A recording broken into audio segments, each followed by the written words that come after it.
इन्होंने कहा 12 को विशाल हुआ, 12 को पैदा हुए, तुम जो है गम के मौके पर खुशी मना रहे हो। हमने कहा ओ जलीलो, हमने तो अभी पैदाइश पढ़ी है, वफात का तो सोचा ही नहीं। पहले इससे फुर्सत मिले तो सही, मिलाद मनाने से छुट्टी कहाँ मिली जो इंतकाल की सोचे। मिलाद पहले है, इंतकाल बाद में है। पहले मिलाद कर लेने दो, इंतकाल बाद में सोचा जाएगा। और मातम वो करे जिसका नबी मर गया हो, मेरा तो जिंदा है। मुजद्दिद ने कहा तू जिंदा है वल्लाह, तू जिंदा है वल्लाह, मेरी चश्मे आलम से छुप जाने वाले।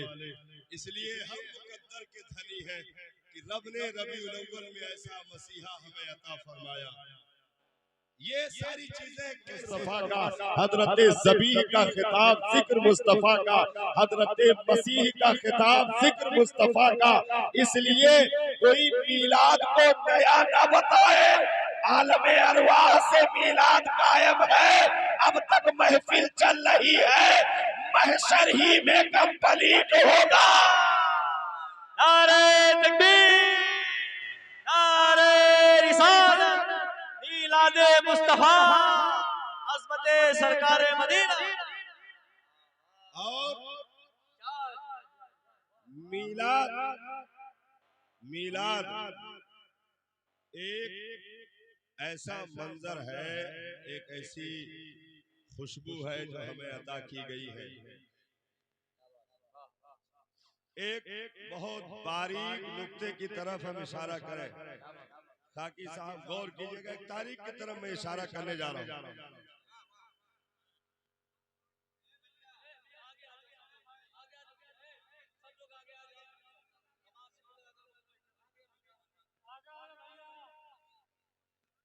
आ जाए भैया, आ जाए, कम से कम अभी आ जाए, अभी तक नहीं आए तो भैया आगे आ जाओ, आगे आओ सब।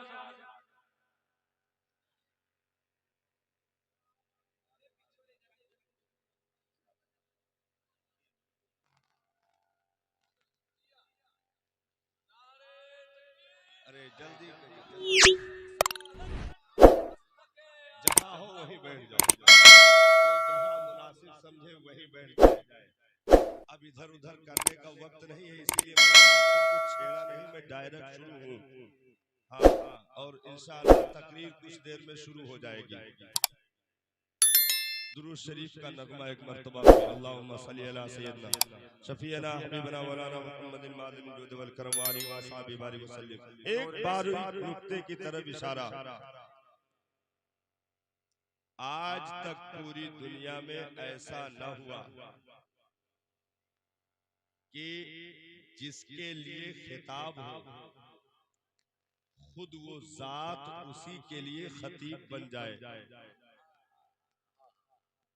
जिसके लिए खिताब हो खुद वो जात उसके लिए खतीब बन जाए। दुनिया में मीलाद ही एक ऐसी चीज है कि मीलाद मुस्तफा के लिए है और खुद मुस्तफा ने भी मीलाद पढ़ी है। नबी ने अपनी मीलाद खुद अपने ज़बाने फैज़े तर्जमान से पढ़ी। तो मीलाद पढ़ना खुदा की सुन्नत, मीलाद पढ़ना मुस्तफा की सुन्नत, मीलाद पढ़ना अंबिया की सुन्नत, मीलाद पढ़ना सहाबा की सुन्नत, गौस की सुन्नत मीलाद है, ख्वाजा की सुन्नत मीलाद है।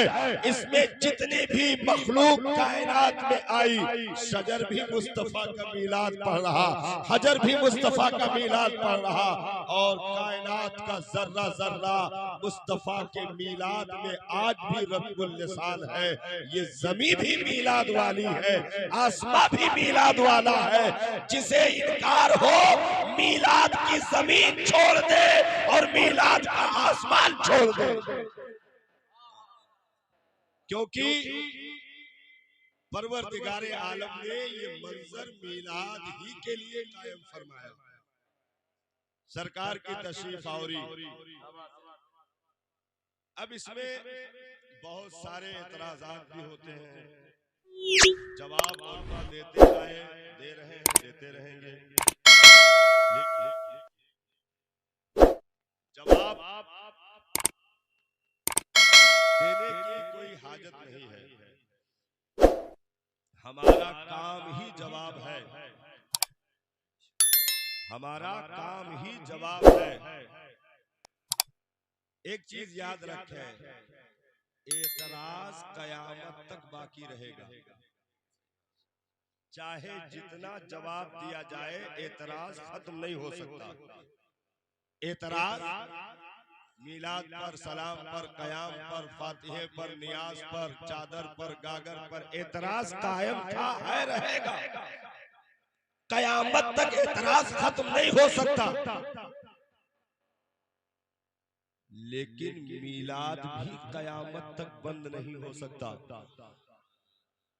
अब इसकी वजह क्या है?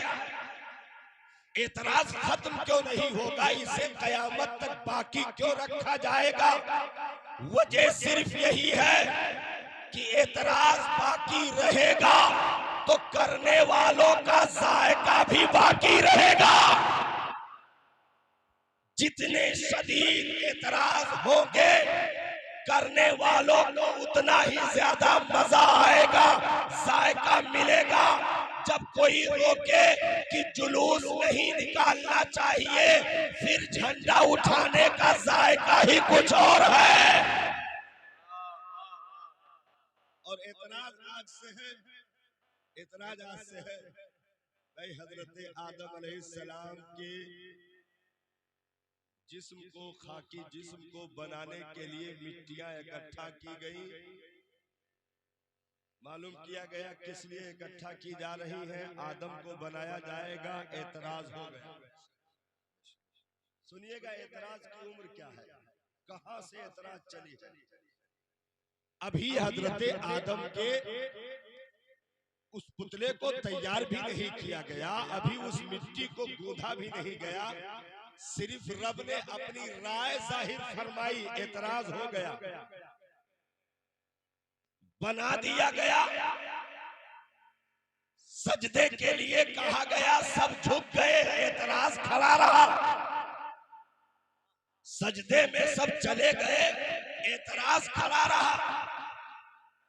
तो अब यही रुक करके एक जुमला दे दूं, फिर आगे बढ़ूं कि एतराज की सूरत कल भी इब्लीस की थी, आज भी है और हमेशा रहेगी। नारे तकबीर, नारे रिसालत, मसलके आला।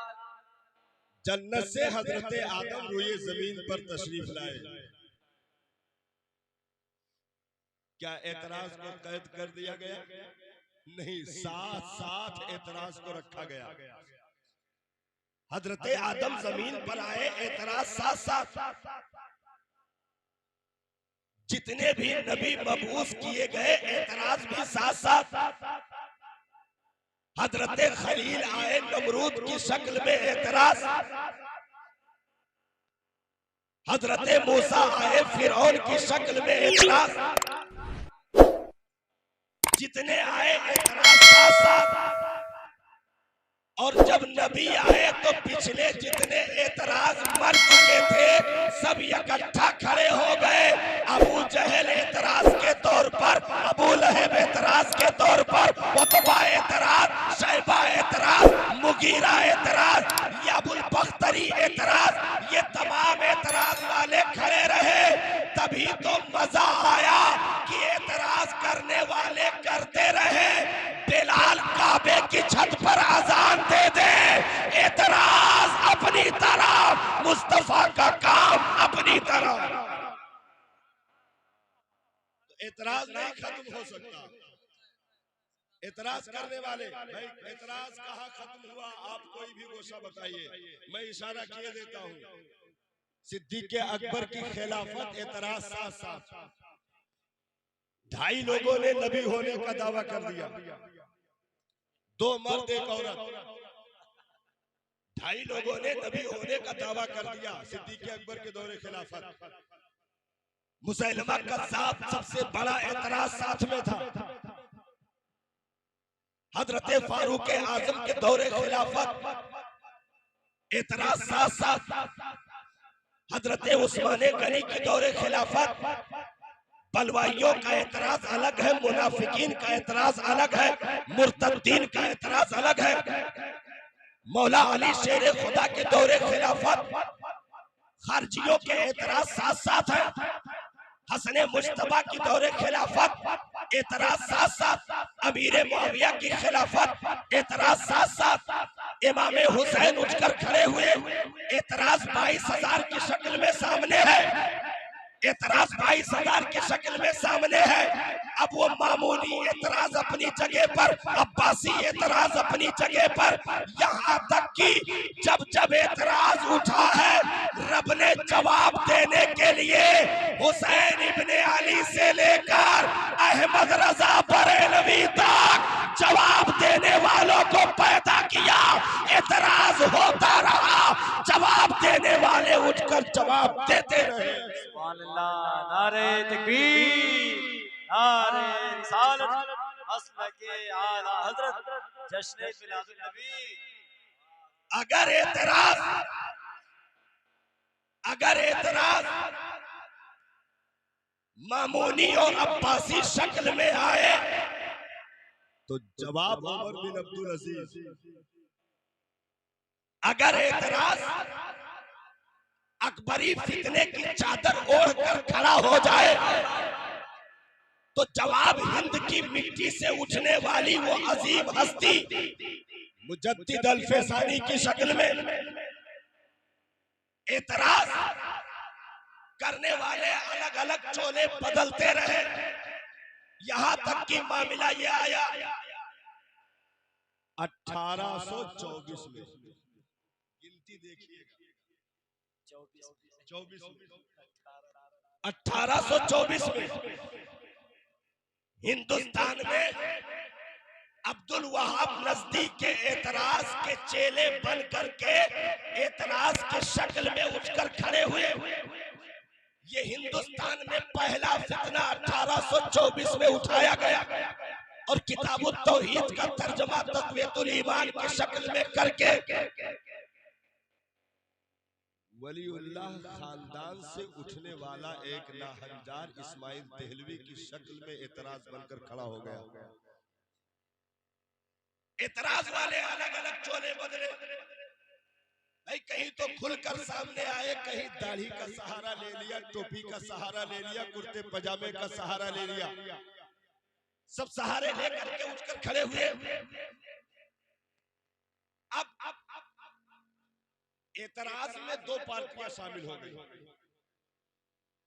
एतराज में दो पार्टियां शामिल हो गई। अभी तक सब तनहा तनहा थे, लेकिन अब दो पार्टियां शामिल हो गई। हिंदुस्तान में, हिंदुस्तान की जमीन पर दो पार्टियां शामिल हो गई एतराज में। एक अंग्रेजों की पार्टी थी, एक अंग्रेजों के गुलामों की पार्टी थी।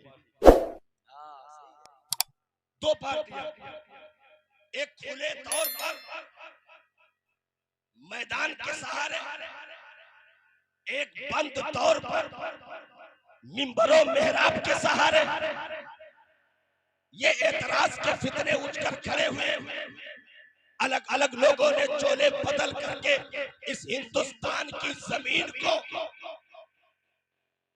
जिसे हजरत अमीर खुसरू ने 1824 से पहले, हजरत अमीर खुसरू का दौर, आपने कहा था हिंदुस्तान की वो खूबसूरत महकती मिट्टी है जहां की मछलियां भी सुन्नी है,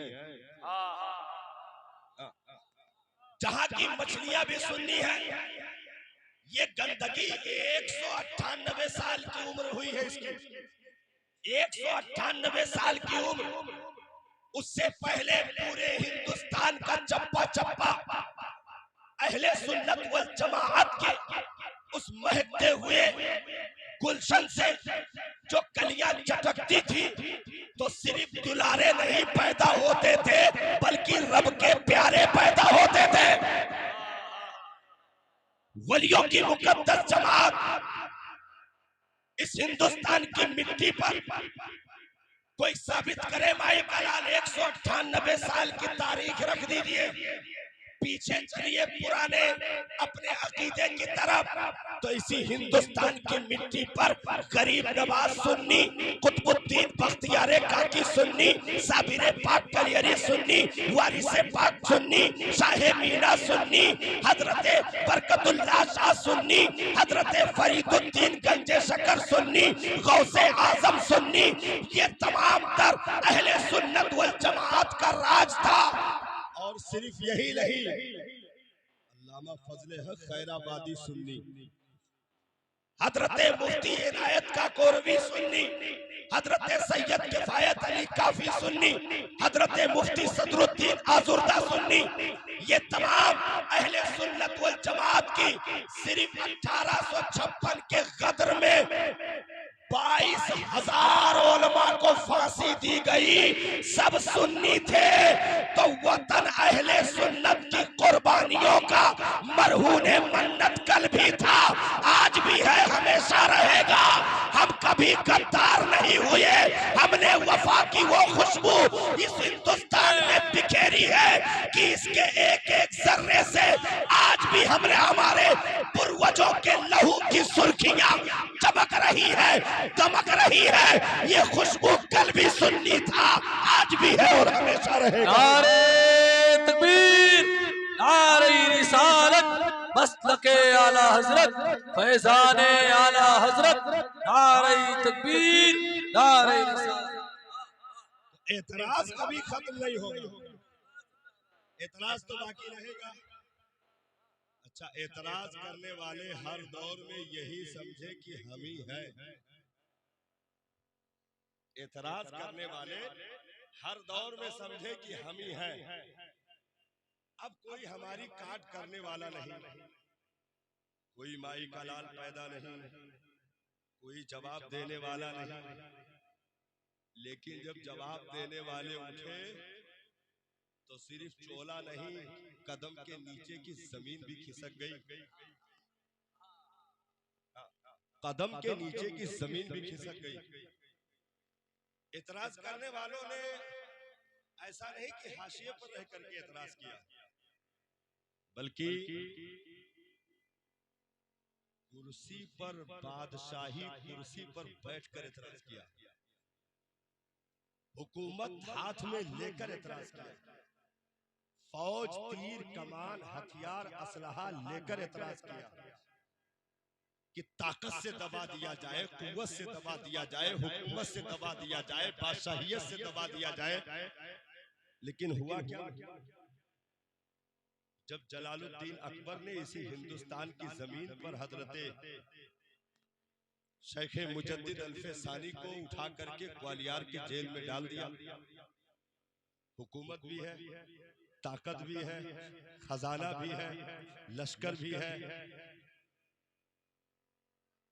सारा सब कुछ सिस्टम उसी का।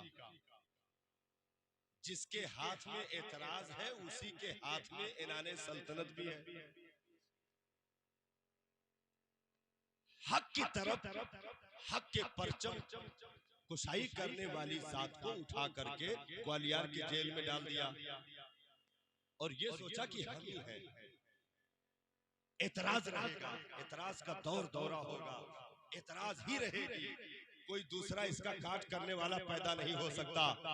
लेकिन सुनो, 2 से 2.5 साल की मुद्दत ग्वालियर में मुजद्दिद अल्फे सानी ने गुजारी और जब निकले तो जेल के लाखों कैदी मुसलमान हो चुके थे।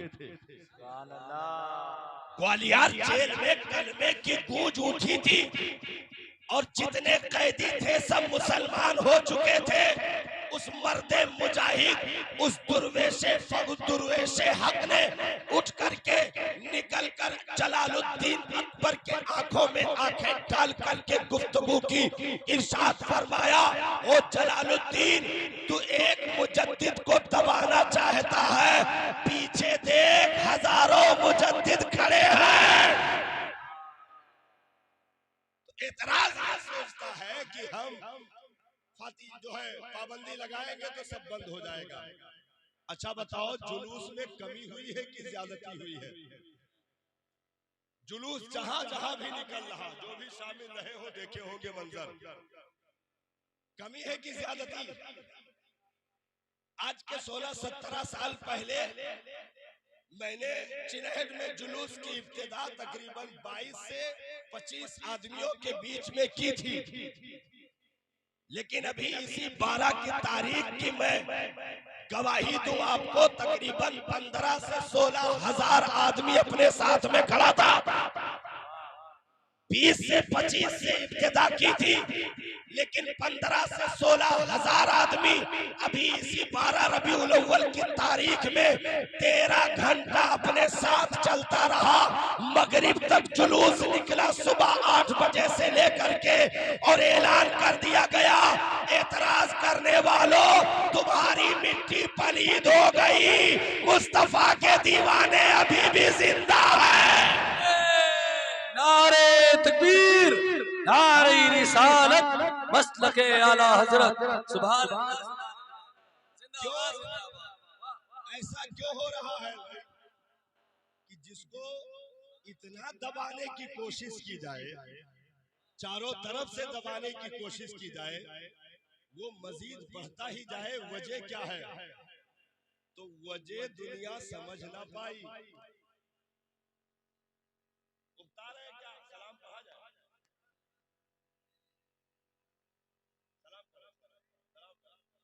बहुत अच्छा सलाम पढ़ते हैं, सुनाए?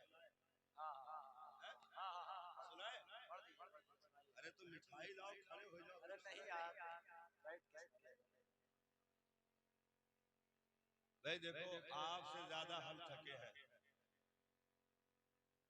आप एक जलसा 2 जलसा अटेंड कर रहे होंगे सुनने के लिए, लेकिन यहाँ महीनों का मामला है, और अभी महीनों का मामला है।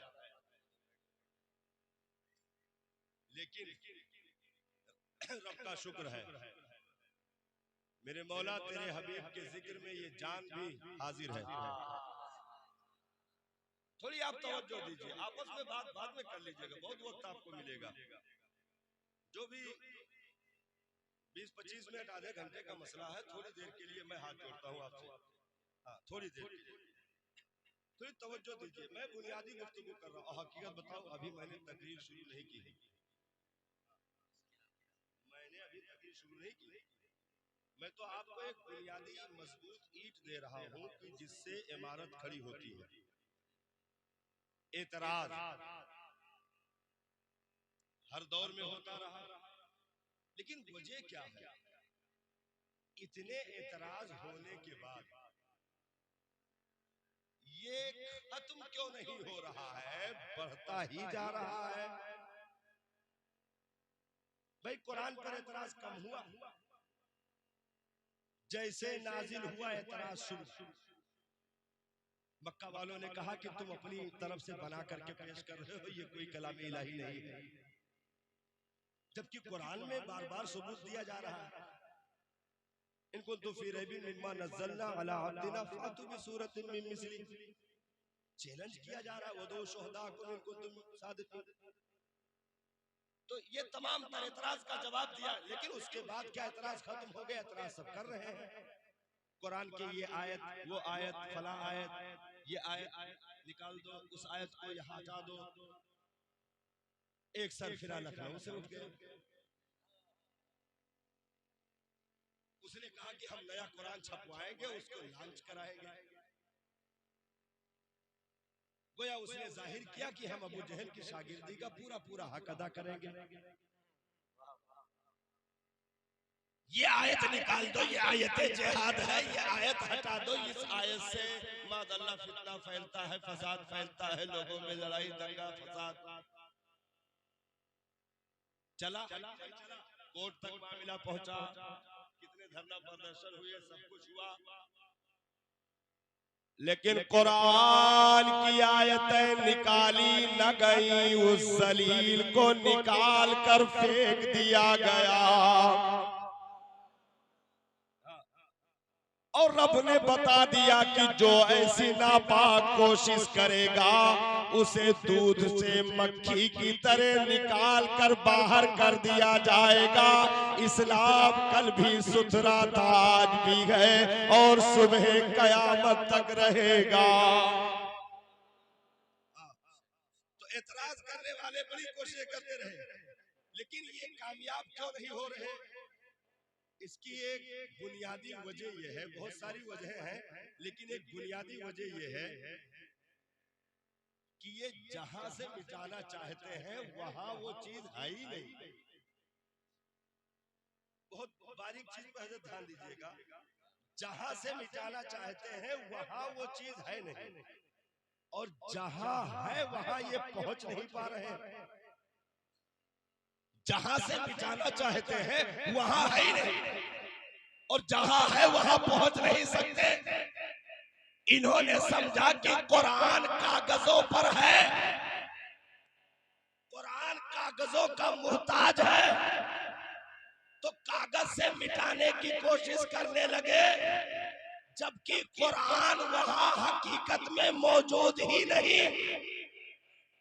वो तो हम जैसे कमजोरों के पढ़ने के लिए पेपर पे छाप दिया गया, हकीकत में वहां रूहे कुरान का वजूद ऐसा नहीं कि इंसानी हाथ वहां तक पहुंच जाए, क्योंकि कुरान का असल सफर रब का कलाम सीने जिब्रील तक, सीने जिब्रील से सीने मुस्तफा तक, सीने मुस्तफा से सहाबा के सीने तक, वहां से हाफिजे कुरान के सीने तक, फिर आज तक हुफ्फाज के सीनों तक सफर, सुबह कयामत तक ये सफर जारी रहेगा। तो तुम कागजों के पीछे पड़े रहे, कुरान सीनों में जगमगाता रहा। तुम कागजों के पीछे पड़े रहे, कुरान सीनों में जगमगाता रहा। तो जहां से तुम मिटाना चाहते हो वहां है ही नहीं, और जहां है वहां पहुंच नहीं सकते। और ऐसे वैसे नहीं छुपाया, ऐसे वैसे कुरान को सीने में नहीं छुपाया।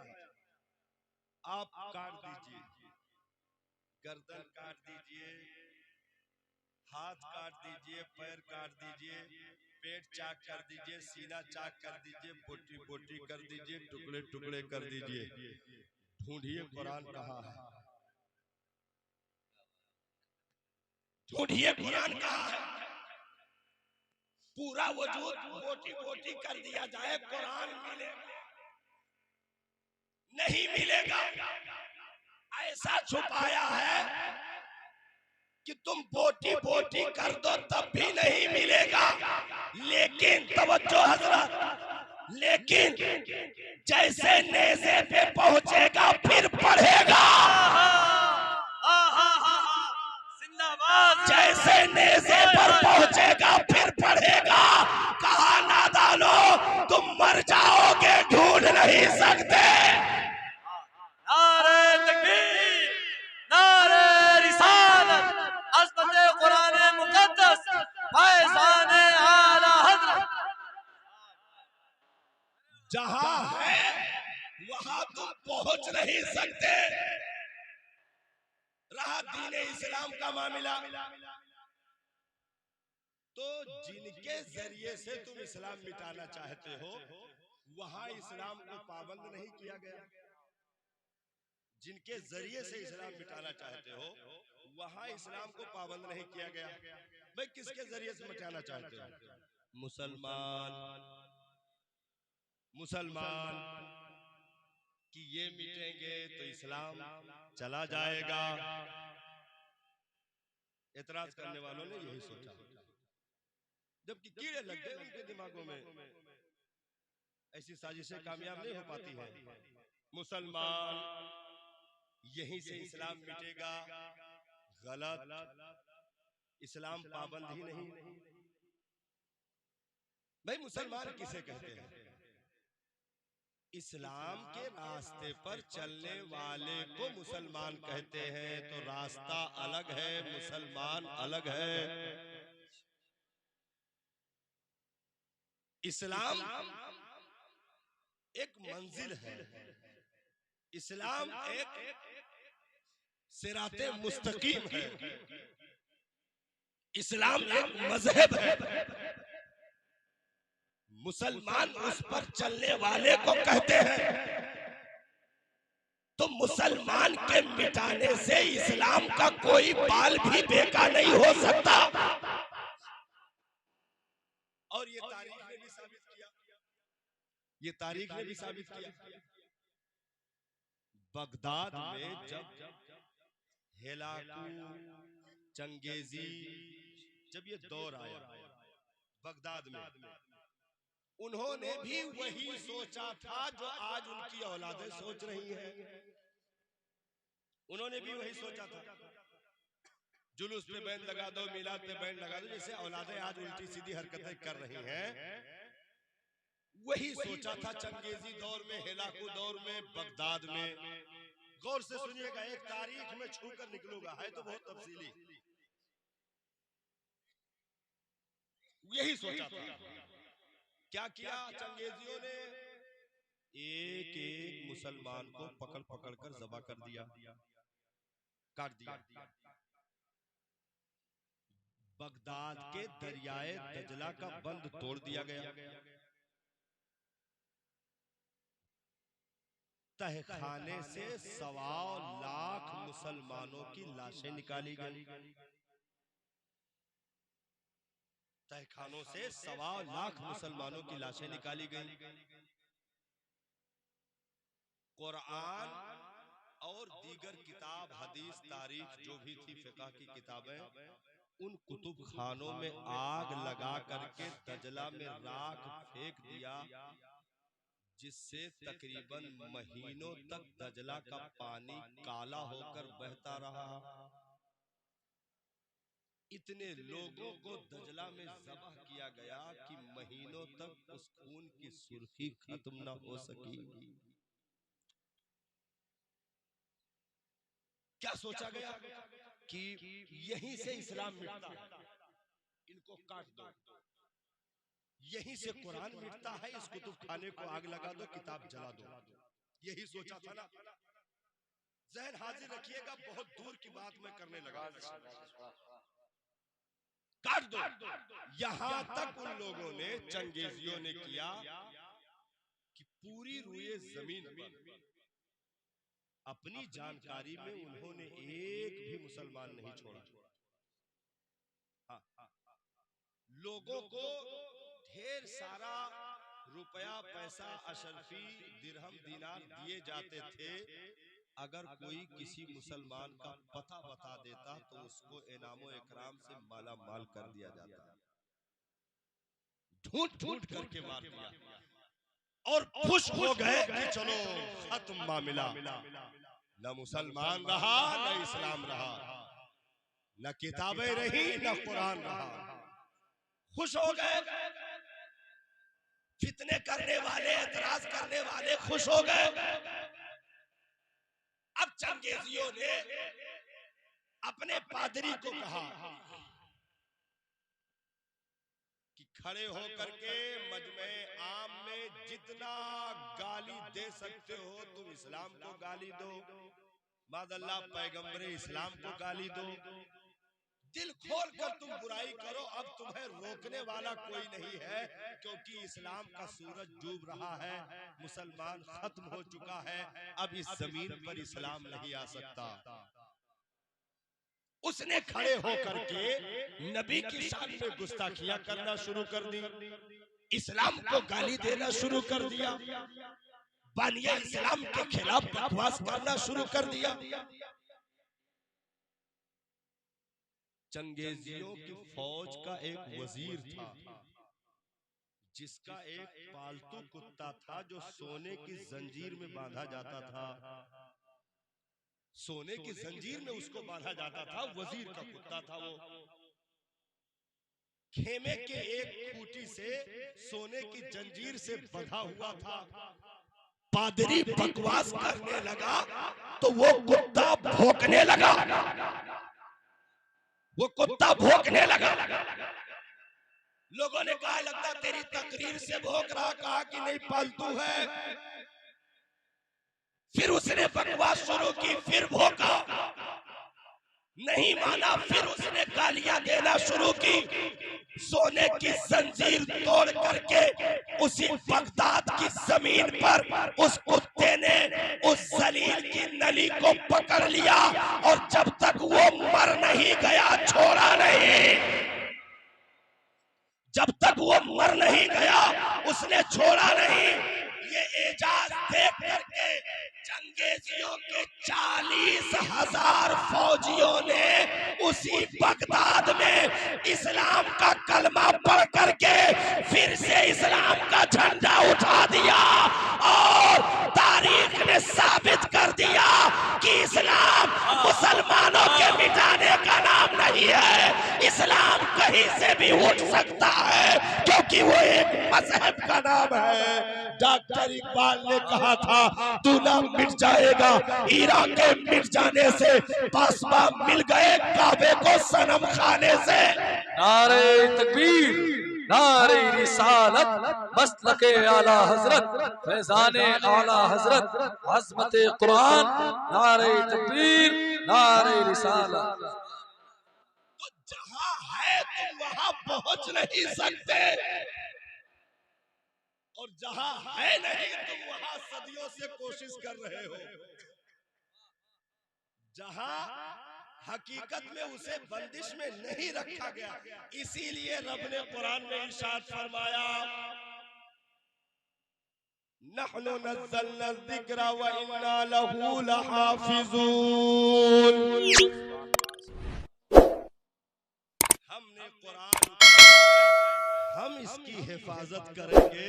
बंदो तुम्हारे जिम्मे पर नहीं रखा है, तुम कभी जेर होगे कभी जबर होगे, तो कुरान को बेसहारा नहीं रखा जाएगा। मैंने अपने दस्ते कुदरत में रखा है। जब जब तुम उठोगे तुम्हारी जबानों पर ये तैरेगा। इसीलिए सरकार ने इरशाद फरमाया कुरान और अहले बैत हौज़े कौसर पे मुझसे मिलेंगे, हौज़े कौसर पे मुझसे मिलेंगे। मतलब ये कि मिटेंगे नहीं, मतलब ये है कि मिटेंगे नहीं। तो ये इस्लाम की तारीख रही है क्योंकि रब ने अपने महबूब को वो खूबियां अता करके इस दुनिया में मबूस फरमाया जो 1,00,000 कमोबेश 2,24,000 नबियों में मौजूद नहीं थी। वो भी तमाम खूबियां अपने महबूब में एक ही वजूद में समेट करके भेज दिया। अब एक सरकार की जिंदगी का एक ऐसे सरसरी तौर पे खाका मैं आपके सामने रखूं।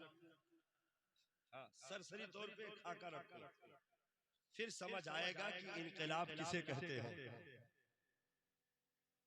आप हाजिर हैं? बोला जाए? हाँ, बस साथ दीजिएगा माजरत के साथ। मैं ताखीर में बैठाया गया, ये मेरी गलती नहीं है और आप बैठे हैं, ये आपका मेरे ऊपर एहसान है। हाँ, इतनी देर तक कोई, अरे माशाअल्लाह, आप मारूफ माशाअल्लाह बहुत मोहब्बत फरमाते हैं। हाँ, ये आपकी मोहब्बत है। तो एक सरसरी खाका मैं आपके सामने पेश करूं। हजरत नूह अलैहिस्सलाम को 950 साल की उम्र दी गई। 950 साल, 950 साल तबलीगी दौर भी रहा, रातों दिन तबलीग हुई। लेकिन जब हजरत नूह अलैहिस्सलाम को कश्ती बनाने का हुक्म दिया गया और ये हुआ कि जब मैं कहूंगा तो सवार हो जाना, क्योंकि कौम की तबाही का सामान सब इकट्ठा कर दिया गया है, अब ये बर्बाद होने वाले हैं। अच्छा मंजर देखिएगा जरा, थोड़ा एक बारीक गोशे की तरफ मैं इशारा करूं। एक तनूर था, तनूर, अरे आप तंदूरी रोटी कहते नहीं हो, तनूर में जो बनता है, एक तनूर था, उसमें रोटी बनती थी। हजरत नूह अलैहिस्सलाम की पूरी उम्मत उससे खाती थी। हाँ, उस तनूर से जो रोटी तैयार होती थी पूरी उम्मत खाती थी, शिकम सैर होती थी। लेकिन जब हिलाकत का सामान पैदा हुआ है तो उसी तनूर से पहले पानी निकलना शुरू हुआ। गौर कीजिएगा, उसी तनूर से पहले पानी निकलना शुरू हुआ।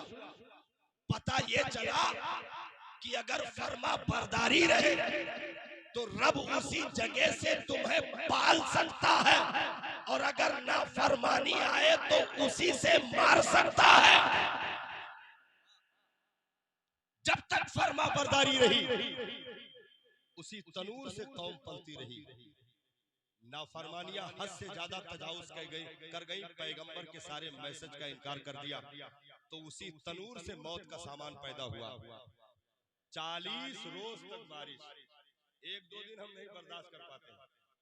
40 रोज तक बारिश हुई, जमीन से भी तेजी के साथ पानी उबल रहा था, और आसमान से भी सिर्फ बारिश नहीं, मूसलाधार बारिश हो रही थी।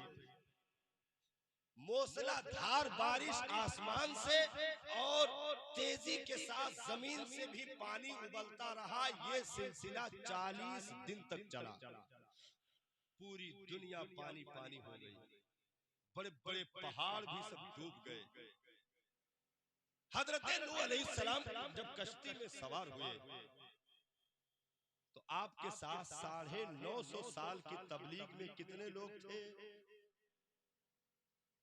कितने लोग थे? ईमान वाले हजरत नूह की कश्ती में कितने तादाद में बैठे थे? मैं बताऊं आपको, 8 लोग। ईमान वाले सिर्फ 8 अफराद सवार।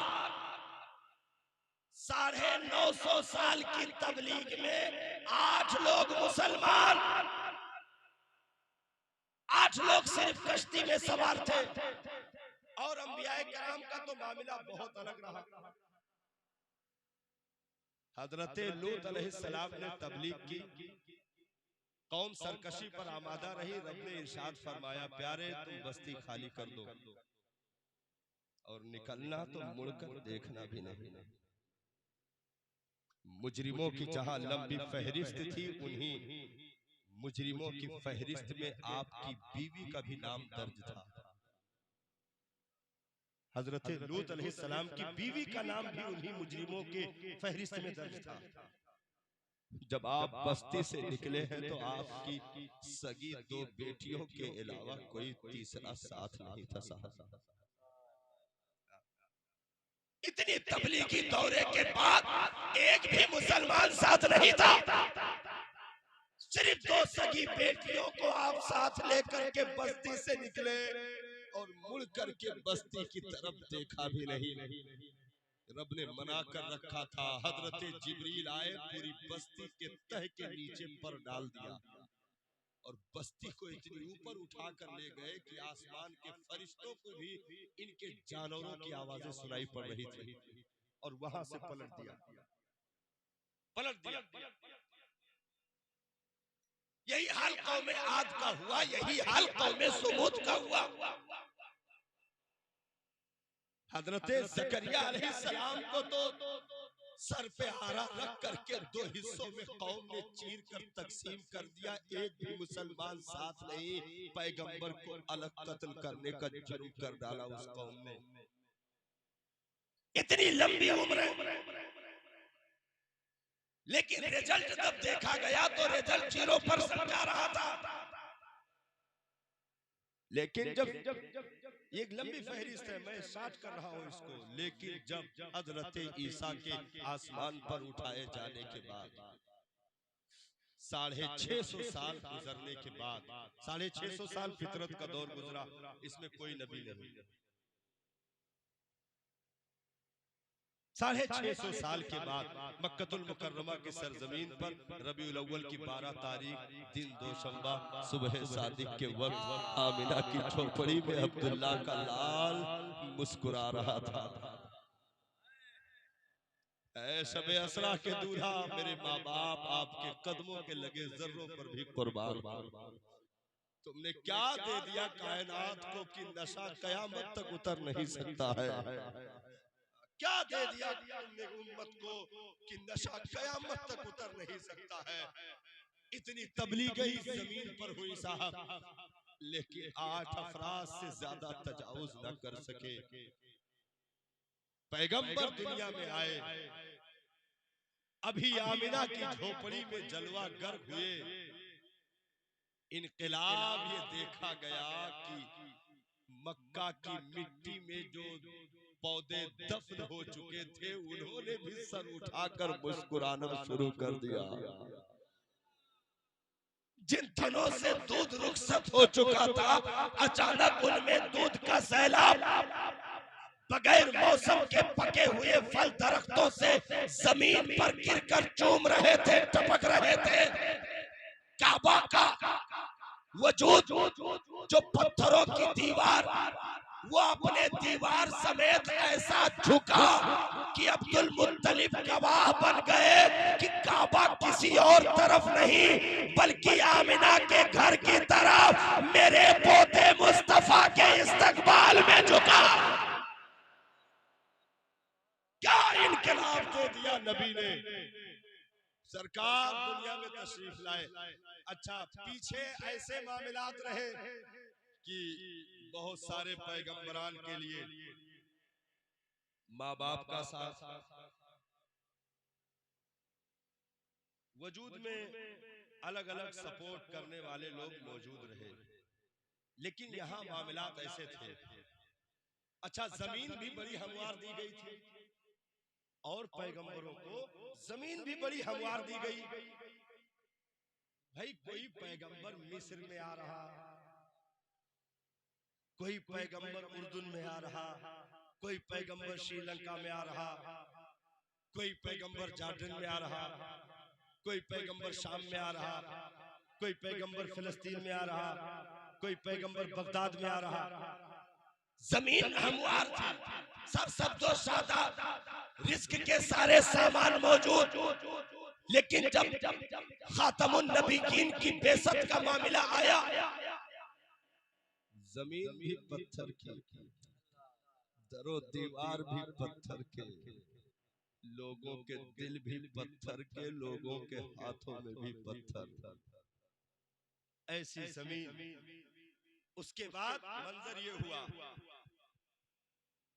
अभी नबी अपनी माँ के शिकम में आए 40 दिन गुजरा था कि बाप हजरत अब्दुल्ला दुनिया से रुखसत हो गए। दुनिया में तशरीफ लाए, 6 साल की उम्र मुबारक पहुंची, माँ हजरत आमिना दुनिया से रुखसत हो गई। 2 साल के बाद 8 साल की उम्र में दादा अब्दुल मुत्तलिब दुनिया से चले गए। 53 साल उम्र मुबारक पहुंचती है, शफीको मेहरबान चचा अबू तालिब दुनिया छोड़कर चले गए। उन्हीं के जाने के 3 दिन के बाद सबसे मेहरबान बीवी हम और आपकी माँ हजरत सैयदा खदीजतुल कुबरा का भी इंतकाल हो गया, जिसको नबी ने आमुल हुज़्न कहा, गमों का साल कह दिया। अल्लामा जुरैर तबरी ने तारीख नोट की है, इरशाद फरमाते हैं, जब जनाजा सरदारे कुरैश का मक्का की गलियों से गुजर रहा था, एक बेटा दरो दीवार से लिपट करके धाड़े मार कर रो रहा था। वो जात कोई और नहीं, सरकार दो आलम की मुकद्दस जात थी। माँ को शौहर की जुदाई का सदमा, लेकिन अभी चलो बाप के शफकतों की उंगलियां नबी को न मिली, लेकिन माँ के ठंडे आंचलों का साया तो मुस्तफा को कुछ देर और मिलना चाहिए था। अभी शबाब ने दस्तक भी न दी थी कि माँ के दागे मफारकत ने मुस्तफा जाने रहमत को ऐसा सदमा दे दिया कि मकामे अबुआ पर नन्हे हाथों से मिट्टी उठा करके माँ के तुरबत पे डाल रहे थे। हजरत उम्मे ऐमन दिलासा दे रही थी, मुस्तफा फूट फूट करके रो रहे थे, आंखों से अश्कों का सैलाब जारी था, बंद होने का नाम नहीं ले रहा था। ऐसे हालात पैदा हो रहे थे जो दादा अब्दुल मुत्तलिब अपनी मसनद को खाली करके अपने पोते को बिठा करके मक्का वालों से कहे, ओ मक्का वालों सुनो, मेरे बच्चे को इस मसनद पर बैठने से मना न करना, मेरा बेटा आगे चलकर सुल्तान बनेगा। जो चचा अबू तालिब उसी भतीजे को ले जाकर काबा के दीवार से पीठ लगा करके बारिश की दुआ मांगा करते थे। अबू तालिब कसीरुल अयाल थे, फिक्र की जिंदगी चल रही थी, तंगदस्ती का आलम था, भुखमरी के दौर चल रहे थे, खाना इतना नहीं होता था घर में कि सारे लोगों को काफी होता। बच्चे भूख से तड़पते रहते, प्लेट लेकर के बाप के पीछे घूमते रहते और कहते खाना दे दो। लेकिन अबू तालिब बर्तन में खाना निकाल करके पीछे बच्चों को बिठा देते, आगे सरकार को बिठाकर अपने हाथों से निवाला तोड़कर मुस्तफा के मुंह में डालते और वो खा चुकते, अपने दामन से मुंह को साफ करते, कलेजे से लगा लेते थे। उसके बाद जो बचता वो बच्चों को देते कि अब खा लो। किसी ने पूछा ऐसा क्यों करते हो, कहा कि मेरा भतीजा खा लेता है तो खाना फिर पूरे घर को काफी होता है, इतनी बरकतें खाने में होती है। ऐसी शफीक जान का साथ छूट जाए। मक्का के सरदार काशाने पर आए, अबू तालिब मिल गए, नबी किसी जरूरत से बाहर थे, मक्का के बड़े बड़े सरदार सब आए हुए थे। कहो अबू तालिब, हम तेरे बुढ़ापे की लाज रखते हैं, अपने भतीजे को समझा ले, नहीं तो फिर हम तेरी सफेद दाढ़ी को भी भूल जाएंगे। अबू तालिब, हम तेरी बहुत इज्जत करते हैं, लेकिन तेरा भतीजा जो हमारे मजहब को बुरा कह रहा है, हमारे माबूदों को बुरा कह रहा है, हमारे अकीदे पर हमला कर रहा है, अपने भतीजे को समझा ले, काम छोड़ दे, बाज आ जाए, नहीं तो फिर हम सब भूल जाएंगे। अबू तालिब, फिर सारे कबीलों से तनहा तो जंग नहीं कर सकता, तो बूढ़ा हो गया है। ये धमकियां दे करके मक्का वाले चले गए। कुछ देर के बाद सरकार तशरीफ लाए। अबू तालिब का चेहरा बदला हुआ, लहजा बदला हुआ। अबू तालिब ने कहा, मेरे भतीजे, मेरे बूढ़े कंधों पर इतना बोझ न डालो कि उठा ना सकूं। कहा, चाचा जान क्या हो गया, आज कुछ बदले बदले से लग रहे हो। कहा, अभी मक्का के सरदार आए थे, सब धमकियां देकर गए हैं, मैं अकेले तन्हा तो लड़ नहीं सकता, तू बाज आ जा, ये छोड़ दे, जो काम तू कर रहा है ये छोड़ दे। मक्का वाले कह गए हैं, अगर सरदारी चाहिए तो तेरे भतीजे को सरदारी मिल जाएगी, दौलत चाहिए तो हम अंबार लगा देंगे, अगर कोई हुस्न भाग गया है तो हम मक्का तो छोड़ो, दुनिया का मुंतखब हुस्न उसके कदमों में लाकर ढेर कर देंगे। अगर उसे हुकूमत की ख्वाहिश है तो हम सब महकूम बनने के लिए तैयार हैं, लेकिन कह दो कि यही न करे जो कर रहा है। सरकार के आंखों में आंसू आ गए। साहब गौर कीजिएगा, नबी के आंखों में आंसू आ गए। इरशाद फरमाया, चचा साफ लफ्जों में क्यों नहीं कह देते कि मैं तुम्हारा साथ नहीं दे सकता।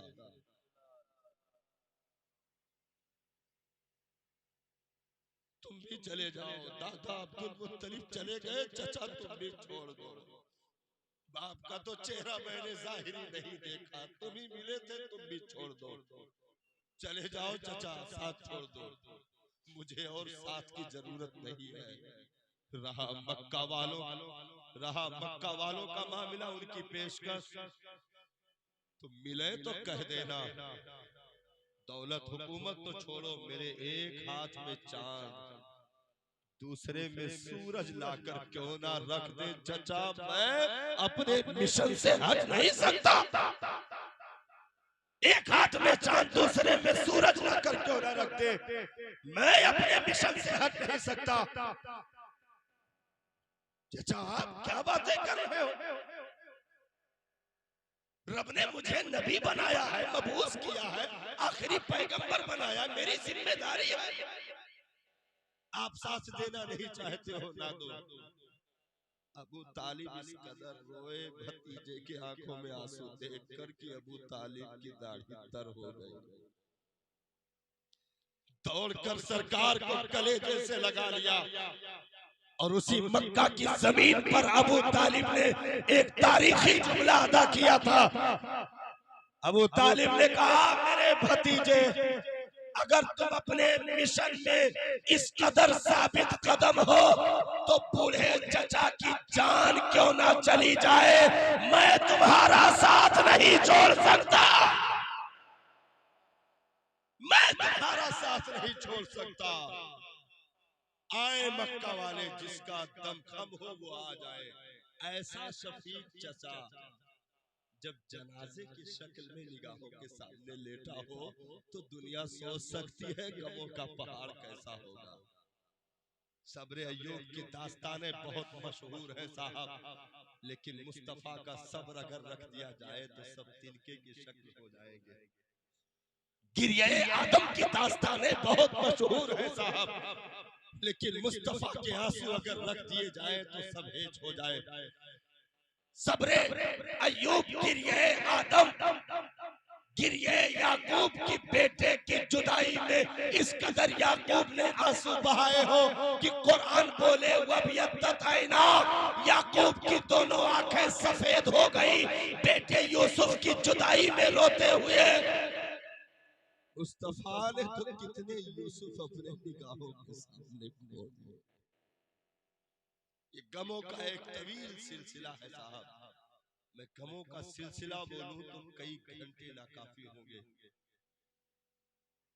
ये तमाम मादी सहारे हटा दिए गए, गमों का तवील सिलसिला। जिम्मेदारी ऐसी है कि काम वो करना है जो आदम से ईसा तक किसी दौर में ना हुआ। अच्छा, उम्र मुबारक 63 दी गई जाहिरी, उसमें भी 40 माइनस कर दिया गया, 40 माइनस कर दिया गया, 23 साल बचा। महबूब 40 साल तक तुम किसी से कुछ नहीं कहोगे, ये भी नहीं कहोगे तुम हो कौन। मैंने अर्ज की, मेरे मौला तूने ईसा को तो माँ की गोद में गोयाई दे दी। वो बोले इन्नी अब्दुल्ला आतानी अल किताब व जअलनी नबिय्या।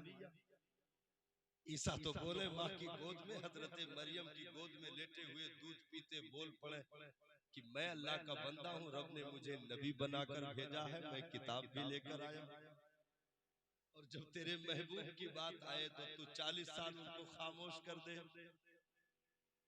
रब की कुदरत ने गम्माजी की, नादान, यही तो फजीलत है, यही तो फजीलत है। ईसा माँ की गोद में बोले मैं नबी हूँ, फजीलत है, हक है, सारी चीजें अपनी जगह साबित। लेकिन ईसा खुद बोले, महबूब को खामोश कर दिया। महबूब न बोले, गली का पत्थर बोले नबी है तब फजीलत। नस्तूरा राहिब अपनी खानकाह में बोले, वो जो दरख्त के नीचे बैठे हैं आखिरी नबी है तब फजीलत। पहाड़ बोले तब फजीलत, दरख्त बोले तब फजीलत, जानवर बोले तब फजीलत। और रुक करके एक जुमला, रुक करके अबू जहल भी सादिक कहे तब फजीलत, अबू लहब भी आपको हाकिम कहे तब फजीलत। जितने बाद में इनकार किए सब पहले 40 साल तक मान चुके थे, अब इनकार किए तो खुद झूठे हो गए। नबी का कोई लहजा मैला नहीं हुआ, सरकार चलते रहे। अब 23 साल दौरे तबलीग, काम वो करना है जो 1 लाख कमोबेश 2,24,000 नबियों ने न किया हो, उनके दौर में ना हो सका हो। मुद्दत मुख्तसर, हालात ऐसे हैं कि जो मजबूत बाजू की कुव्वत वाले थे वो सब हटा दिए गए। मैंने अर्ज की मौला ये क्या हुआ, अगर अब्दुल मुत्तलिब साथ होते, तेरा नबी कामयाबी की दहलीज पर कदम रखता तो बात कुछ और होती। अगर हजरत अब्दुल्ला साथ खड़े होते, तेरा महबूब काबे की छत पर अपने गुलाम को खड़ा कर रहा होता तो बात कुछ और होती। अगर अबू तालिब साथ होते, हजरत आमिना साथ होती, हजरत खदीजा साथ होती, फिर तेरा महबूब फतह मक्का के दिन वांतुम तलका का मुद्दा सुना रहा होता। अल यौमा यौमुल मरहमा के उन मध्यम सुरीली आवाजों में रहमतों की बूंदियां तकसीम कर रहा होता तो बात कुछ और होती। रब की कुदरत ने गम्माजी की, बात तो बहुत अच्छी होती, ठीक है, लेकिन कहीं कोने से कोई ये ना कह देता कामयाबी अब्दुल्ला की वजह से मिली, अब्दुल मुत्तलिब की वजह से मिली, आमिना की वजह से मिली, खदीजा की वजह से मिली। नाना, जब महबूब मक्का फतेह करके अपने गुलाम बिलाल को काबे के छत पर खड़े करके जब कामयाबी की सदाएं बुलंद करवाए तो दुनिया बोल पड़े अब्दुल्ला की वजह से नहीं, अल्लाह की वजह से महबूब कामयाब। नारे तकबीर, नारे रिसालत, मसलके आला हजरत, अज़मत सरकारे मदीना। अब उसके बाद जमीन भी हमवार नहीं है, खानदान में रहने का दावा करने वाले भी अबू जहल हो गए, जमीन भी हमवार नहीं है, कोई साथ नहीं है, काम करना है तेजी के साथ। अच्छा, रिसालत की तबलीग रात में नहीं हुई, सिर्फ दिन में है। और पैगंबरों को रातों दिन दोनों मिले थे, लेकिन नबी सिर्फ दिन में, तबलीगी दौरा दिन में। रातों का तो मंजर ये होता था, हजरत उम्मुल मोमिनीन कहती हत्ता तवर्रमत कदमा, इस कदर मुसल्ले पर इबादत के लिए खड़े होते थे, मुस्तफा की दोनों पाए मुबारक में वरम तक आ जाता था। रातों रात मैंने देखा मुसल्ले पर ऐसे रोते कि जमीन आंसुओं से भीग जाती। मैंने अर्ज की, रब ने आपको मासूम बनाया, मेरे मसीहा ऐसे क्यों रो रहे हैं? इरशाद फरमाया, आयशा ये सिर्फ अपने लिए नहीं है, अपनी गुनहगार उम्मत के लिए आंसू बहा रहा है। जो न भूला हम गरीबों को रजा, याद उसकी अपनी आदत कीजिए।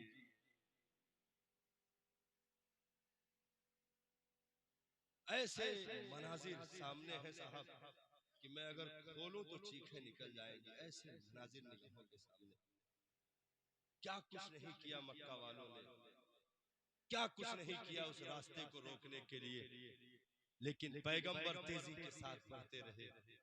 ओझड़ी डालने वाले जलील हो गए, रस्सी फेंकने वाले जलील हो गए, कांटे डालने वाले जलील हो गए, चादर गले में डालकर खींचने वाले जलील हो गए, जितने एतराज करने वाले थे सब जलील हो गए। महबूब वहां से उठे, मदीना की जमीन को मनव्वर किया, वहां से फिर पलटे, फिर जितने खड़े थे सबको कलमे की दौलत दे करके अपना बना लिया। उस मजमे से नबी ने मक्का में पहुंचने के बाद पूछा था, ओ मक्का वालों, मेरे बारे में तुम आज क्या राय रखते हो? क्योंकि उसमें ऐसे भी खड़े थे जिन्होंने शफीक चचा हजरत अमीर हमजा का कलेजा चबा लिया। ऐसे भी सामने मुजरिमीन खड़े थे जिन्होंने शोहदाए ओहद के नाक कान काट कर हार बनाकर अपने गले में पहन लिया था। ऐसे लोग भी निगाहों के सामने खड़े थे जिन्होंने नबी को इस कदर चादर डालकर घसीटा था कि आंखें उबल पड़ी थी। ऐसे लोग भी सामने खड़े थे जिन्होंने पत्थर मार करके दंदाने मुबारक को शहीद कर दिया था। ऐसे लोग भी खड़े थे जो बिलाल के पैर में रस्सियां डाल करके नंगी पीठ मक्का की पथरीली जमीन पर घसीट रहे थे। ऐसे लोग भी खड़े थे जिन्होंने अम्मार इब्ने यासिर को जलते अंगारों पर लिटा दिया था, चर्बियों से आग के शोले बुझ गए।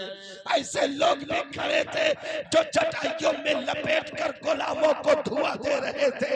ऐसे लोग भी खड़े थे उसमें जिन्होंने कूड़ा करकट डाल करके नबी के रास्ते को नाहमवार कर दिया था। ऐसे लोग भी खड़े थे सामने जिन्होंने घर पर पत्थर फेंके, जिन्होंने मजनू कहा, पागल कहा, जादूगर कहा, दीवाना कहा। ऐसे सब खड़े थे। नबी ने पूछा, ओए मक्का वालों, अच्छा एक बारीक बात की तरफ और इशारा करूं। नबी उम्रे के लिए तशरीफ लाए, मक्का भी फतेह नहीं। मक्का वालों ने तो पहली कोशिश में हुदैबिया से वापस कर दिया। कुर्बानी का जानवर लाने के बाद भी नबी वापस हो गए। सुलह हुदैबिया हो गई, मुआहदा हो गया। ये हुआ कि अगले साल आप आइए, इस साल तो आने नहीं देंगे, अगले साल आइए, लेकिन उसके लिए भी शर्तें हैं।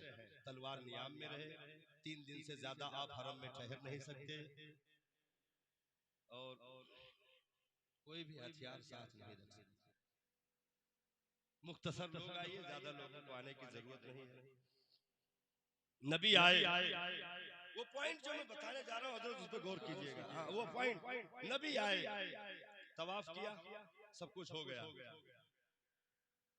नबी की दिली ख्वाहिश थी काश काबा का दरवाजा खुल जाता, मैं काबा की कोठरी के अंदर जाकर 2 रकअत नमाज अदा कर लेता। नबी की दिली ख्वाहिश थी काश काबा का दरवाजा खुल जाता, मैं अंदर जाकर के 2 रकअत नमाज अदा कर लेता, लेकिन दरवाजे में ताला पड़ा पड़ा। इरशाद फरमाया, भाई चाबी किसके पास है? उस वक्त चाबी जिनके पास थी वो उस्मान बिन तलहा थे। उस्मान बिन तलहा थे। सामने आगे का क्या बात है? कहा ताला खोल दीजिए, अंदर जाने को दिल कहा ना ना, ये शरायत में नहीं है, चुपचाप यहाँ से बस जैसे है निकल जाओ। चाबी नहीं मिलेगी, ताला नहीं खुलेगा, ताला नहीं खुलेगा। नबी की आंखें भर आई। इरशाद फरमाया, उस्मान एक दिन यही काबा होगा, मैं खड़ा होगा, चाबी मेरे हाथ में होगी, चाबी मेरे हाथ में होगी, फिर मैं जिसे चाहूंगा उसे काबा की चाबी दूंगा। दौर हो चुका था, वो सब बीत चुके थे। आज वो भी खड़े थे जिन्होंने चाबी देने से इनकार किया था। नबी ने इरशाद फरमाया, अब बताओ तुम लोग, मैं आ गया हूं, मेरे बारे में तुम्हारा क्या ख्याल है? सब नीचे किए हुए हाथ उठा दिए। कहा, ओ अरब के मसीहा, आप करीम इतने करीम हैं, करम की उम्मीद है मेरे दाता, करम की उम्मीद है। जबकि सहाबा बिल्कुल ऐसे चौकन्ने और तैनात खड़े थे कि सिर्फ नबी के सरे मुबारक का इशारा होता लाखों गर्दनें बिछ जाती। एक इशारा होता लाखों गर्दनें बिछ जाती, क्योंकि 10,000 से ऊपर आज ऐसे दीवानों का जत्था खड़ा था जिसमें चमकते हुए सैफुल्लाह खालिद इब्नुल वलीद भी खड़े थे, अबू उबैदा इब्नुल जर्राह भी खड़े थे, हजरत काका, हजरत हसना, हजरत शुराहबील, हजरत सिद्दीक, फारूक, उस्मान, हैदर सब खड़े थे। एक इशारा नबी करते तो आज लाखों गर्दनें बिछ जाती, लेकिन नबी ने इरशाद फरमाया कि ओ मक्का वालों, जो तुमने कहा वही सही है। रब ने मुझे करम का दरिया नहीं समंदर बना के भेजा है। ऐ मक्का वालों, जाओ, मैंने तुम्हें आजादी दे दी, तुम सब के सब आजाद हो। ला तसरीबा अलयौम, आज तुमसे कोई पूछताछ नहीं की जाएगी। तो अब क्या था साहब, जो मौत के मुंतजिर थे उन्होंने जिंदगी की सुबह देखी तो जबान थम ना सकी, कलमे का नगमा पूरे हरम में गूंज रहा था, हर तरफ से सदा आ रही थी। और नबी ने फिर काबे की तरफ तवज्जो की, वहां बढ़े कि चलो हाजिरी हो जाए। कहा चाबी उस्मान कहाँ है, चाबी लाओ, उस्मान कहाँ है। उस्मान जिन्होंने मना किया था वो चाबी हाथ में लिए, लीजिए सरकार चाबी। नबी ने चाबी ली, ताला खोला, अंदर गए, साफ सफाई हुई, सब चीज से फारिग हो करके बाहर निकले, ताला लगाया। सारे सहाबा खड़े थे कि आज देखते हैं नबी चाबी किसे अता करते हैं। ऐ है ओ करम के दरिया, मेरे मसीहा, ओ रहमतुल लिल आलमीन, तेरी चादरे ततहीर की हवाओं पर हमारे जिंदगी की सांसें कुर्बान। क्या दे दिया दुनिया को जो नशा कयामत तक उतर नहीं सकता। क्यों ना नचे सहाबा जंग में कि आते कट चुकी हो, बाहर लटक रही हो, हाथ कट चुके हो, पैर कट चुके हो, पड़े हो कि अब मौत आए तब मौत आए। इतने में जिंदगी की आखिरी कोशिश करके ये देखा जाए कि कहीं करीब में अगर आमिना के लाल हो तो वक्त रुखसत दीदार हो जाए। देखा करीब सरकार बैठे हुए थे, जख्मों के बल खिसकते हुए गए, कदमों पे सर रखा, निगाह उठाई, रुखे वद्दुहा पर निगाह तैरी, मुस्कुराए, रूह कब्ज़ हुस्री से परवास कर गई। गर वक्त अजल सर तेरी चौखट पे धरा हो, जितनी हो कज़ा एक ही सजदे में अदा हो। ढूंढा ही करे सदरे कयामत के सिपाही, वो किसको मिले जो तेरे दामन में छुपा हो। वो क्या दे दिया दुनिया को सरकार ने, ऐसे वैसे नहीं साहब, ऐसे वैसे नहीं दिया था। दुश्मन बोल पड़ा। उरवा इब्ने मसूद अभी ईमान नहीं लाए थे। जब मक्का वापस हुए तो जा करके मक्का वालों से कहा जो इंतजार कर रहे थे जासूसी के लिए, जिन्होंने भेजा था कि जाओ देखो क्या मामला है।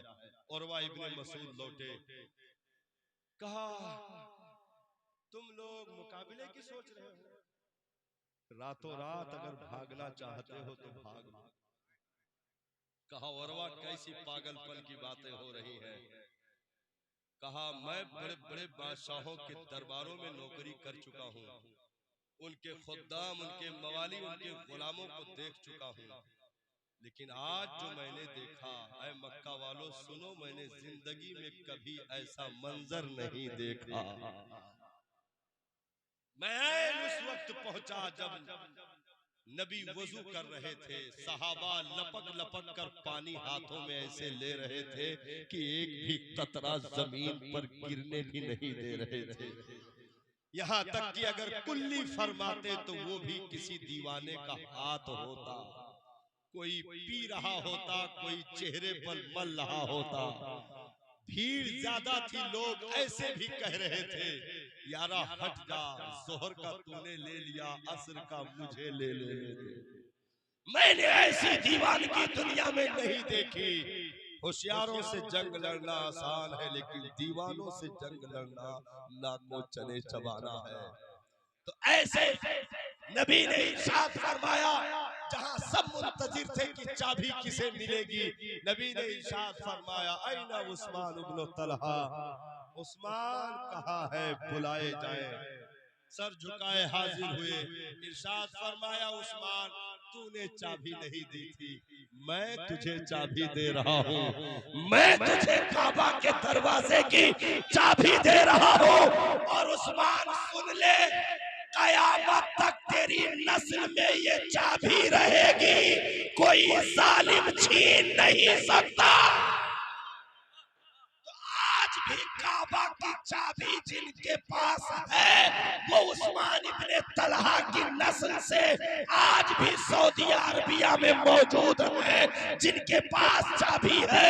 नबी का जागता मोजिज़ा ये सुबह कयामत तक चलेगा। नारे तकबीर, नारे रिसालत, मसलके आला।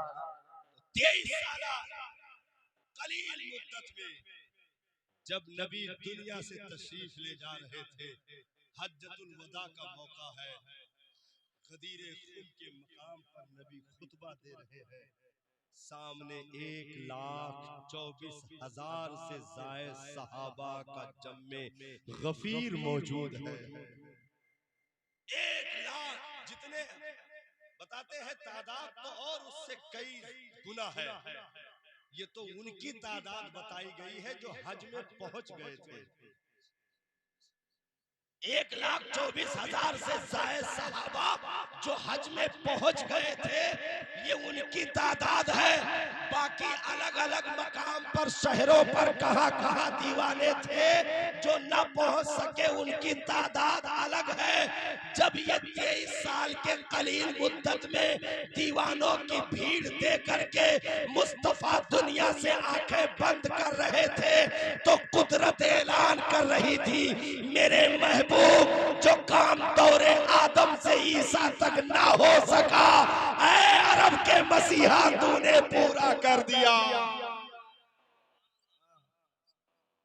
रुख दिल है या महरे समा,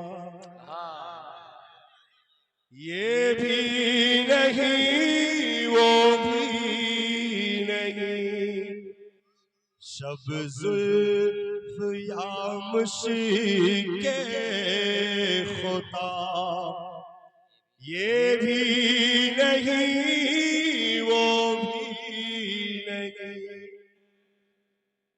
ऐसे छोड़ो, बरेली का रजा रक्स कर रहा था, ऐसे नहीं साहब, वो आमिना के लाल के हुस्न का नशा है जो कयामत तक ऐसे पैदा होते रहेंगे, रक्स करते रहेंगे। तुम पूछते हो ये नारा लगाना कहां से साबित है, कहां से तुमने नारा लगाया, सबूत दो। मैं कहूंगा सबूत देने की जरूरत नहीं है। जिस दिन तुझे इस नमक का जायका मिल जाएगा उस दिन तू भी नहीं रुकेगा, उस दिन तू भी नहीं रुकेगा। शर्त यह है कि इश्क के नमक का जायका तुझे चखना नसीब तो हो। तू क्या जाने किनारे से कभी अंदाज़े तूफान नहीं होता। दूर खड़े होकर के तुम नहीं समझ सकते कि ये सुन्नी क्यों उछल रहे हैं, आखिर क्यों कई घंटों जुलूस में पसीना बहा करके रोडों पर गलियों में कोचों में चल करके उछल रहे होते हैं, इश्क में झूम रहे होते हैं। हाँ, जो शायर ने तर्जमानी की थी ना, शायर ने तर्जमानी की थी। अब जहाँ कारी जाकिर वगैरह होते हैं हमको शर्म लगती है कलाम अल्लाह सुनाने, लेकिन ऐसे सुना देते हैं कि भाई ये लोग मुसले हैं भाई, माजरत के साथ। हाँ। नात जब भी उनकी सुनेगा दीवाना झूमेगा।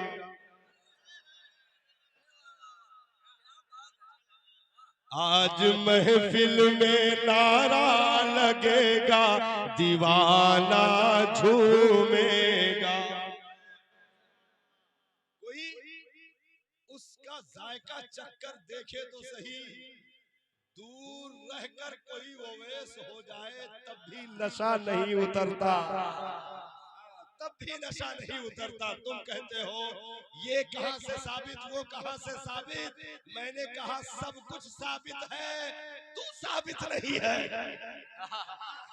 यहाँ सब कुछ साबित है, तू साबित नहीं है। साबित को जानने के लिए साबित होना जरूरी है। और एक आखिरी जुमला जलसे की कह के मैं गुजरूं, नबी को जानने के लिए, उनकी फजीलत समझने के लिए दुनिया में हलाली होना जरूरी है। नारे तकबीर, नारे रिसालत, अज़मते सरकारे मदीना, फैज़ाने आला हज़रत। इसलिए दलीलें न मांगो, यहाँ दलील देने की फुर्सत नहीं है। इन्होंने कहा 12 को विशाल हुआ, 12 को पैदा हुए। तुम जो है गम के मौके पर खुशी मना रहे हो। हमने कहा ओ जलीलो, हमने तो अभी पैदाइश पढ़ी है, वफात का तो सोचा ही नहीं।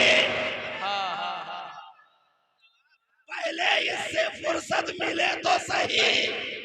मिलाद मनाने से छुट्टी कहाँ मिली जो इंतकाल की सोचे। मिलाद पहले है, इंतकाल बाद में है। पहले मिलाद कर लेने दो, इंतकाल बाद में सोचा जाएगा। और मातम वो करे जिसका नबी मर गया हो, मेरा तो जिंदा है।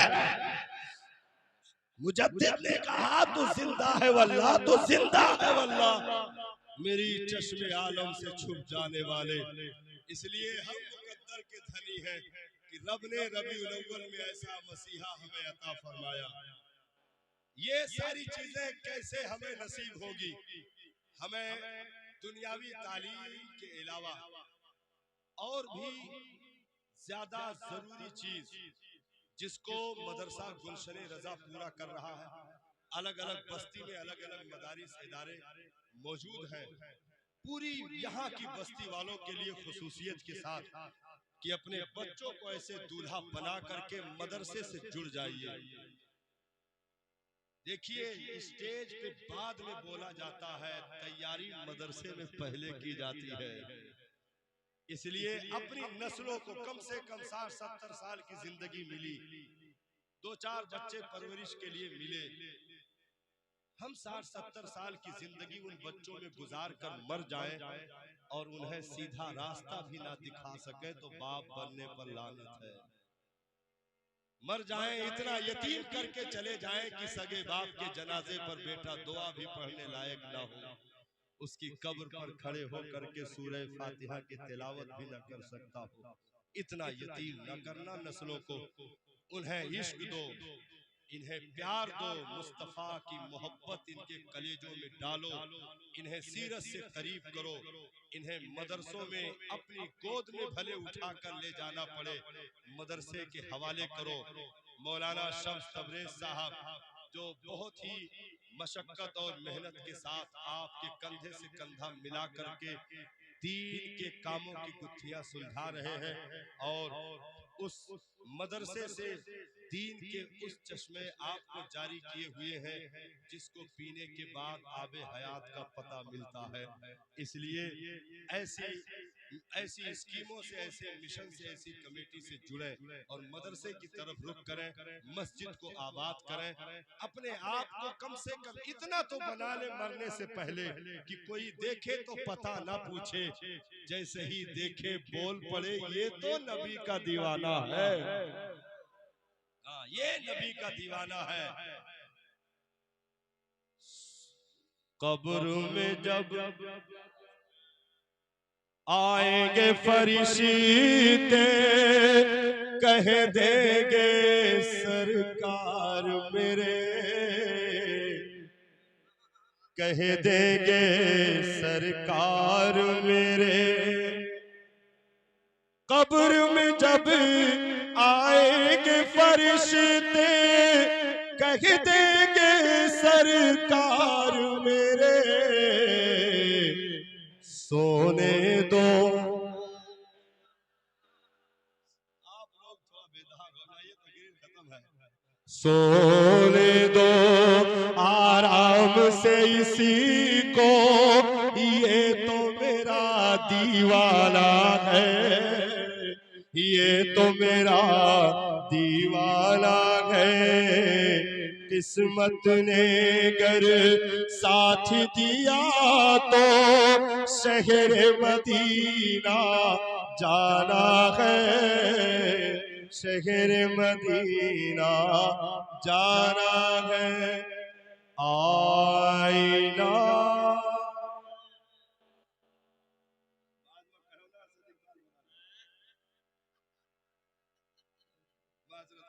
एक शेर है, हम किस हस्ती पर कुर्बान है हमारा मुकद्दर है।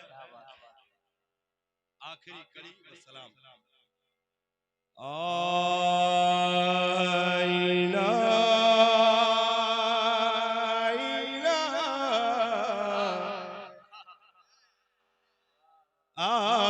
आईना